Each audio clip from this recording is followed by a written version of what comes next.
अस्सलामुअलैकुम जी। Medical imaging का chapter है हमारे पास मेडिकल फिजिक्स में। आज हम देखेंगे डायग्नोस्टिक एक्सरेज के बारे में। तो डिटेल में समझेंगे क्या क्या कैटेगरी है, किस तरह ये सब कुछ है। तो डायग्नोस्टिक एक्सरे बुनियादी तौर पे इलेक्ट्रोमैग्नेटिक रेडिएशन है जिनकी वेवलेंथ 0.01 से 10 नैनोमीटर तक है।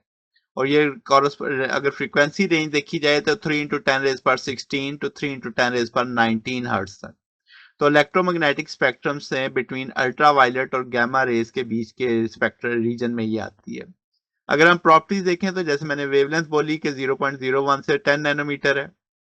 डायग्नोस्टिक रेंज की बात करें तो 0.1 से 0.05 नैनोमीटर के तक हम इसके साथ डायग्नोज कर सकते हैं। एनर्जी की बात की जाए 1 किलो इलेक्ट्रॉन वोल्ट से लेकर 150 किलो इलेक्ट्रॉन वोल्ट ये इसकी डायग्नोस्टिक रेंज है, होती इससे ज्यादा भी है। वेलोसिटी स्पीड ऑफ लाइट से चलती है वैक्यूम में। चार्ज की बात करें तो न्यूट्रल है और जीरो रेस्ट मास है, फोटॉन है। तो एक्सरे बुनियादी तौर पे विलियम कॉनॉर्ड रॉन्जन ने 1895 में एक तरह से कह लें कि डिस्कवर की मेडिकल डायग्नोसिस के लिए। तो रेडियोग्राफी की जो टर्म है वो लेटन रेडियस से आई यानी रे, और ग्रीक ग्राफीन से आई राइट, यानी रे की मदद से आप कुछ लिखेंगे, राइट करेंगे। तो ये बेसिक थॉट इसके लिखा गया। तो अब आपके पास एक्सरे इमेजिंग या रेडियो प्लेनर रेडियोग्राफी, तो मोस्टली टेक्निकल टर्म में हम प्लेनर रेडियोग्राफी बोलते हैं, मगर आम सादा जुबान में एक्सरे इमेजिंग बोलेंगे। ये one of the important diagnostic tool है रेडियोलॉजी डिपार्टमेंट में। इसे फर्स्ट लाइन स्क्रीनिंग माना जाता है, यानी एक्यूट इंजरीज या सस्पेक्टेड क्रॉनिक डिजीज के लिए। अगर हम देखें क्लिनिकल एप्लीकेशन तो बोन फ्रैक्चर के लिए हम इसे इस्तेमाल करते हैं कि इसकी सिवियरिटी और लोकेशन निकालने के लिए। लंग्स की कंडीशन देखने के लिए कि मैसिस इन लंग कैंसर है आपके पास या एयरवेज जो पैथोलॉजीज है उसके लिए। किडनी स्टोन्स के लिए इसे देखा जाता है। गेस्ट्रोलॉजी ट्रैक डिजीज यानी देखने के लिए जो आपके पास एवोल्यूशन है जीआई पैथोलॉजीज का, उसके लिए। तो ज्यादा डिटेल्ड इंफॉर्मेशन जो रिक्वायर्ड होती है तो पेशेंट को सीटी स्कैन पे ले जाया जाता है जो कि 3 डायमेंशनल इमेज देता है इंटरनल स्ट्रक्चर का। वो भी इस्तेमाल एक्सरे ही करता है, मगर उसका इमेज 3D में हम यानी उसके इंटरनल इमेज को देखते हैं। अब फंडामेंटल मैकेनिज्म देखें तो बोथ प्लेनर रेडियोग्राफी और सीटी स्कैन का देखा जाए तो प्रिंसिपल एक डिफरेंशियल अब्जॉर्प्शन है।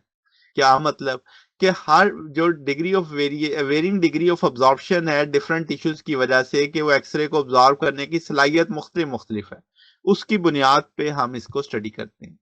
हाई अब्जॉर्प्शन जिसे रेडियोपेक बोलेंगे, डेंस मटेरियल जैसे हड्डियां हैं, classification absorb X-ray very effectively, और ये वाइट अपीयर होंगी या लाइट कलर में फाइनल इमेज में। लो अब्जॉर्प्शन की बात करें तो लाइट डेंस टिश्यू है जैसे लंग्स है जिनमें एयर फिल होती है, वो बिल्कुल भी एक्सरे अब्जॉर्ब नहीं करते, वो ब्लैक या डार्क अपीयर होते हैं एक्सरे पे। और सॉफ्ट टिश्यू की बात की जाए, मसल है, फैट है, ऑर्गन है, तो वो between black shade of grey में आ जाते हैं।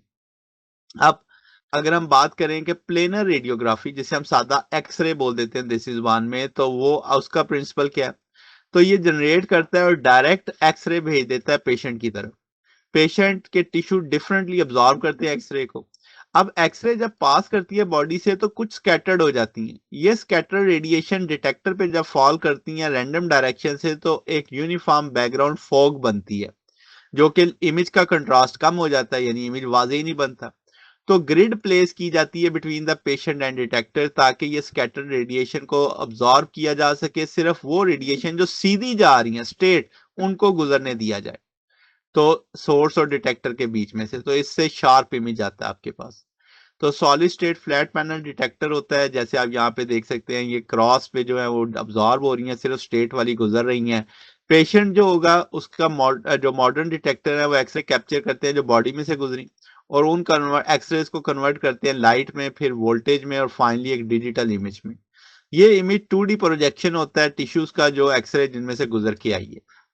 अब अगर हम स्पेशलाइज की बात करें टेक्निक, इसे फ्लोरोस्कोपी कहते हैं कि कंटिन्यूस एक्सरे की बीम एक रियल टाइम मूविंग इमेज बना रही है, यानी आप उसको एज अ स्क्रीन पे नहीं ले रहे बल्कि एज अ रियल टाइम देख रहे हैं, मूवमेंट भी देख रहे हैं। ये कॉमनली यूज की जाती है कंट्रास्ट एजेंट के थ्रू, यानी जिसमें जीआई ट्रैक्ट है, बैरियम स्वालो करवाया जाता है ताकि आप इंटरवेंशनल प्रोसीजर्स को गाइड कर सकें। डिजिटल मेमोग्राफी की बात करें तो स्पेशलाइज्ड एप्लीकेशन है कि लोअर एक्सरे एनर्जी कर रखते हुए स्टैंडर्ड रेडियोग्राफी के साथ हाई रेजोल्यूशन इमेज निकालते हैं ब्रेस्ट टिश्यू का।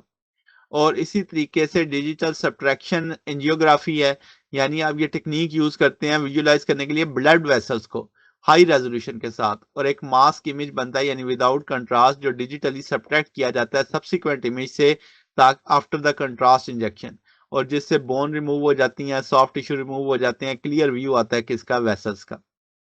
फिर जो फेमस है दूसरा कंप्यूटेड टोमोग्राफी, जिसे आम जुबान में सिटी स्कैन बोल दिया जाता है। तो सिटी स्कैन 3 डायमेंशनल व्यू देता है और यानी सॉल्व करता है ओवरलैपिंग के प्रॉब्लम को।